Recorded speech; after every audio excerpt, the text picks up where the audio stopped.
Bueno, ni Juanjo Elorri naiz, Somuga ekoiztetxea, animazioa edo marrazkigizunak egiten dituen ekoiztetxe hontako produktorea eta aldi berin pelikula eta serie batzutako zuzendaria.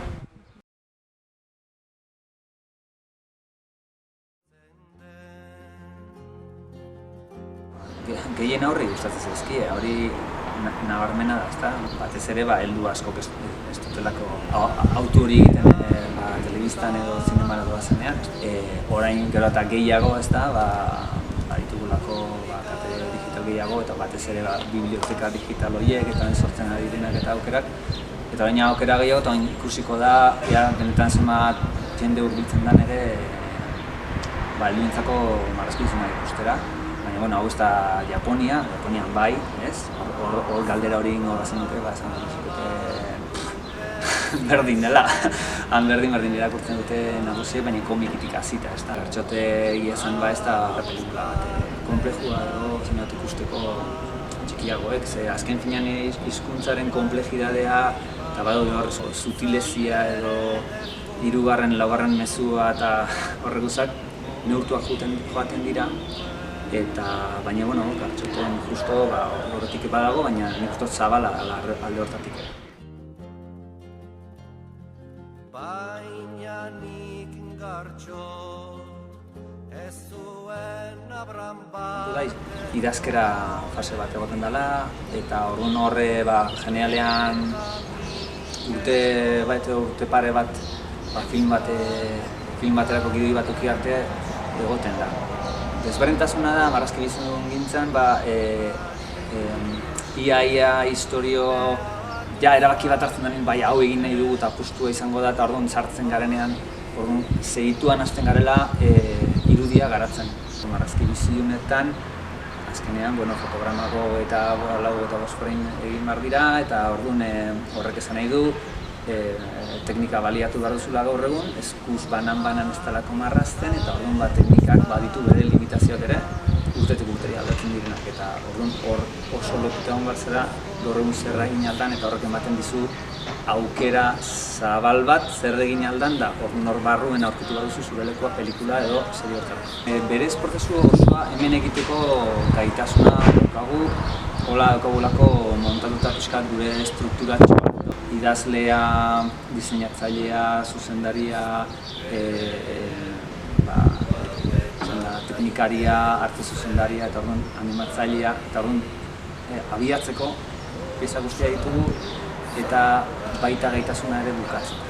Zaten dena gero proiektuak generalean azkenean aldanik eta onduen egin nahi dituzula, eta orduan saiatzen zarela lanik eta onduen hori markatzen, orduan listoia generalen nahiko goian geratzen da, azten garela beste batzukin erdi banatzen proiektua, 2 edo 3 zatitan egin, eta azkenien denen artean bat hori maila horretan sortzeko.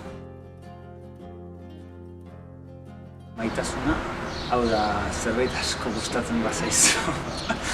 Eta bigarrena da, merkatuan leku bat betetzen duelako, eta arrakasta izan alduelako, hori horren ustea edo intuizio hori badokazu, eta intuizioa dela nabarmendu nahiko nuke, ze intuizioa da, bestela dena nagusi egingo luketea. Kontan hartu behar duzu Euskal Telebistara bialtzen duzun proiektu bat euskaraz bialtzen duzula, baina bazpada bialdi behar duzula hori gazteleraz. Eusko Jaurlaritza berdin. Bazpada gazteleraz bialdu zei, ez dago inor euskara zubertzen denek eta gero baloratzen dizuten gero proiektu.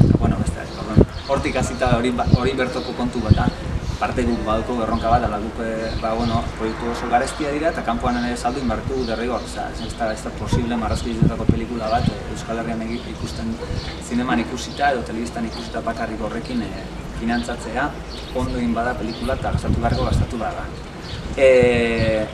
Orduan, azkenin kanpora jo behar duzu eta beste hizkuntza batzutan joan behar zara kanpora, orduan, egin alduzu ekoizpena bakarrik euskaraz, eta gero bikoiztu eta kanpora joan. Baina, egia da, badaude da ere, hor traba batzuk, jende askok bertsio originala grabazioa hau eskerana eta espada egin ingelesez ja ez dute gustoko, baina aparte gero dagona da erdi banatzea proiektuak, ez? Ikusi duzu, Itzela! Lagunak izatea talka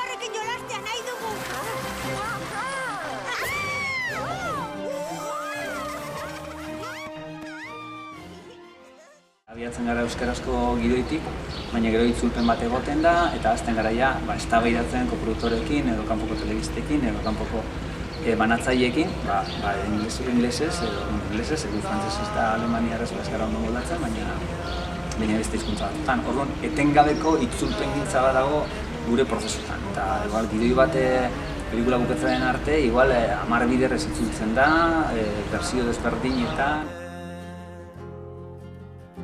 Euskal Herrian garai batzuk bizi ziren batez ere kanporako zerbitzuak eta eman ziren garai batzuk eta Europa eta Ameriketarako eta zerbitzuak ematen ziren eta batez ere eskuz marrazten zen garai horretan eta egun laguneko estudioak eta egon ziren Euskal Herrian, baina momentu honetan ez dakit, nik uste jende gehien hemen zomu bat nagoela, beste estudioetan asko gutxiago dago. Azkenin estudioak ezin diote eutxi proiektu propioekin talde handi bati etengabe lanean egoteko, behar delako produzio bat eta orduan azkenin freelancen mundu bat bihurtu da. Etengabe proiektu batetik bestera salto eginez eta leku batetik bestera bizitzera joanez.